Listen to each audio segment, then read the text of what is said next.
Hey, so if you want to use Google Slides for online teaching in 2026, this guide will walk you through step by step so your lessons are engaging, organized, and easy for students to follow.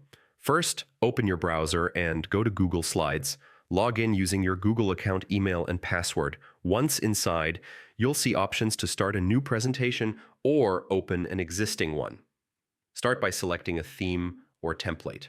Choose one that fits your lesson style. Colors, fonts, and layouts should be consistent across slides. This makes your lessons visually appealing and easier for students to follow.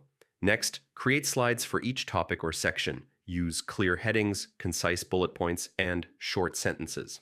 Avoid cluttering slides with too much text. Focus on key points and explanations. Add visuals like images, diagrams, or charts to clarify concepts. Visual aids help students understand material better and keep them engaged. You can insert images from Google, Drive, or your computer. Use speaker notes to include extra instructions or talking points that won't appear on the slides. This helps guide your teaching while keeping slides clean and focused. For online teaching, leverage presentation tools like Present to a Meeting in Google Slides. You can share your slides via Zoom, Google Meet, or any platform, allowing students to follow in real time. Animations and transitions can be used sparingly to emphasize important points, but keep them simple to avoid distraction. Test your slides to ensure everything displays correctly before your session.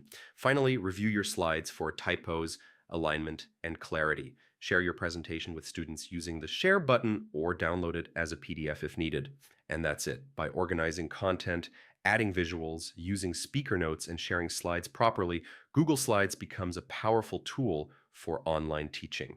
If this helped, hit the like button, share it with fellow educators, and subscribe for more simple, step-by-step tutorials. I'll see you in the next one. Yeah, take